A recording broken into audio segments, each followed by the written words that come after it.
Bozorlarda 200 mingdan kamiga sotilmagan orxideya gulini uy sharoitida tayyorlashni o'rgataman. Demak, boshladik. Bizga buning uchun mana bunday gipsli vaza, orxideya guli men ikkita oldim va orxideya bargi, zelen va pena kerak bo'ladi. Penalarni o'zingiz xohishingizga ko'ra bozordan sotsangiz bo'ladi. Yashil pena yoki bo'lmasam uyingizda bitovoy texnikalar ichidan chiqqan mana shunday penalardan foydalansangiz bo'ladi. Menda yashil penam qolmaganligi uchun mana shunday uydagi penadan foydalandim. Ularni mana shu vazaga to'ldirib chiqamiz. Bo'sh joylarni ham shu tarzda to'ldirib olamiz. Bu qog'ozni albatta mana bu penalarimiz rangi oq bo'lgani uchun yashil rangdan foydalanib, tagini zelen rangida moslab oldim.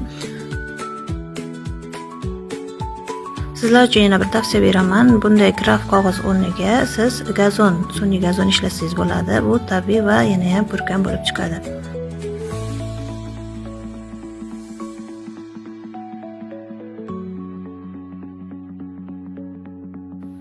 Endi vazamizga orxideya gulimizni moslab qo'yib olamiz.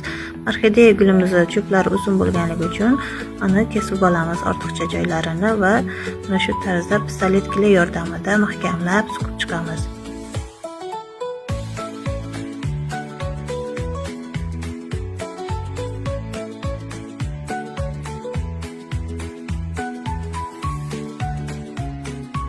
Orxideya gulini o'rnatib oldik. Endi uning maxsus orxideya bargini yoniga tabiiy holatda ko'rinadigan qilib o'rnatib olamiz. Uni ham albatta kley yordamida suqib chiqamiz.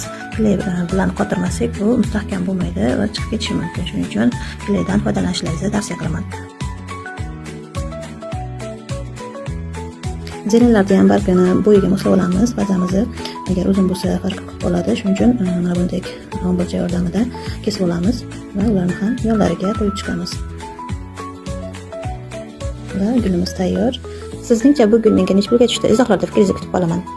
Video foydali bo'lgan bo'lsa, yurakchani bosib ketinglar. Bepul darsliklar ulashib boraman. Profilimda bundan-da manfaatli darsliklar bor. Obuna bo'lishni unutmang.